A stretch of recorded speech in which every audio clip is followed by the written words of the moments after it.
Assalamualaikum warahmatullahi wabarakatuh. Di jam kedua ini kita akan belajar muatan pelajaran fikih. Pembelajaran 3, salat bagi orang sakit. Yang pertama yaitu ketentuan salat bagi orang sakit. Salat termasuk rukun Islam yang kedua setelah syahadat, di mana rukun Islam itu ada 5. Salat itu perintah dari Allah Subhanahu wa Ta'ala untuk hambanya, sehingga salat wajib kita laksanakan. Orang yang beriman kepada Allah Subhanahu wa Ta'ala akan mengerjakan salat 5 waktu. Salat bukan dalam keadaan apapun. Bahkan orang yang sedang sakit tetap wajib melaksanakan salat 5 waktu. Salat merupakan amalan ibadah yang pertama kali akan dihisab Allah Subhanahu wa Ta'ala di akhirat kelak. Allah Subhanahu wa Ta'ala memberi ruksah atau keringanan kepada orang yang sedang sakit. Ruksah dari Allah Subhanahu wa Ta'ala kepada orang yang sakit ini bertujuan agar orang yang sakit tetap bisa melaksanakan kewajiban sholat sesuai dengan keadaan yang dialami. Hal ini menunjukkan bahwa Allah Subhanahu wa Ta'ala sungguh maha pemurah dan tidak pernah menyulitkan hambanya yang ingin melaksanakan perintahnya. Adapun tata cara sholat bagi orang yang sedang sakit telah diatur dalam Islam dan telah diajarkan oleh Rasulullah SAW melalui hadis berikut. An Imran bin Husainin radhiyallahu anhu qala kanat bi bawasiru fasa'altun nabiyya sallallahu alaihi wasallam anis salati faqala sholli qa'iman fa illam tastati faqa'idan fa illam tastati fa ala janbin. Artinya, saya Imran dan Husain sakit bawasir. Lalu saya bertanya kepada Nabi Muhammad SAW tentang cara melakukan sholat, maka beliau bersabda, sholatlah dengan berdiri, jika tak mampu hendaklah dengan duduk, dan jika tidak mampu juga maka dengan berbaring. Hadis riwayat Bukhari.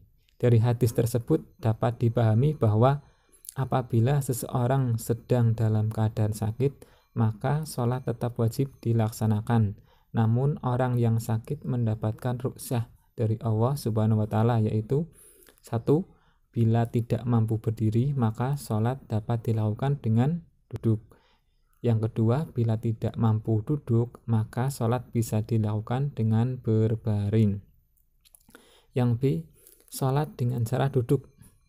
Orang yang sakit dan tidak mampu melaksanakan sholat dengan cara berdiri, ia tetap bisa melakukan sholat dengan cara lain.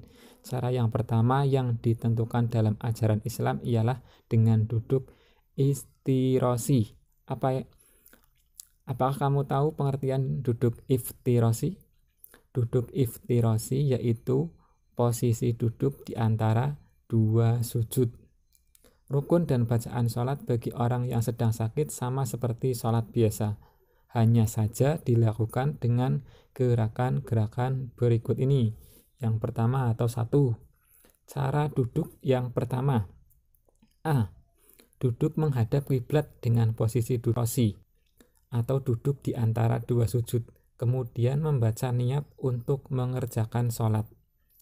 Terus B. Takbiratul ihram dengan mengangkat kedua tangan serta membaca takbir. Dilanjutkan dengan membaca doa iftitah, terus membaca surat Al-Fatihah dan surat pendek Al-Quran. Yang C. Mengerjakan ruku dengan cara menunduk badan ke depan dan membaca doa ruku Subhana rabbiyal adzimi wa bihamdi sebanyak 3 kali.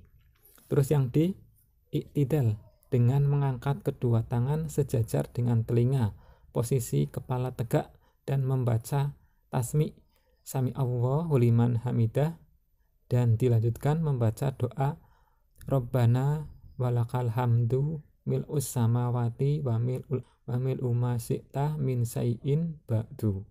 Terus yang E, sujud dengan cara yang sama seperti pada sholat biasanya, kemudian membaca doa Subhana Rabbiyal A'la wa bihamdi sebanyak 3 kali. Terus yang F, duduk di antara 2 sujud dan duduk tahiyat awal posisinya sama. Yang terus G, duduk tasahud akhir dengan membaca doa tasahud dan sholawat atas Nabi. Duduk tahiyat akhir dilakukan dengan posisi duduk tawaruk seperti pada gambar. Terus H, Sholat diakhiri salam dengan menolehkan wajah ke kanan lalu ke kiri, diiringi dengan ucapan salam Assalamualaikum warahmatullahi. Terus yang kedua, cara duduk yang kedua. A, menghadap kiblat dan berniat sholat fardu sambil duduk. Terus yang B, rukuk dengan meletakkan tangan di lutut sambil menundukkan kepala. Terus C, iktidal dengan mengangkat kedua tangan sejajar dengan telinga seraya membaca takbir dan doanya. Terus D, sujud dengan menundukkan kepala dan badan lebih rendah dari rukuk. Terus E, duduk di antara 2 sujud. Posisi badan dan kepala tegak menghadap kiblat dengan posisi tangan di atas paha. Terus F, duduk tasahud akhir membaca doa tasahud dan sholawat atas Nabi. Posisi badan dan kepala tegak menghadap kiblat dengan posisi tangan di atas paha. Cukup sekian untuk pembelajaran hari ini. Tugas anak-anak yaitu mengerjakan Ayo Berlatih di LKS halaman 40 nomor 1 sampai 5. Wassalamualaikum warahmatullahi wabarakatuh.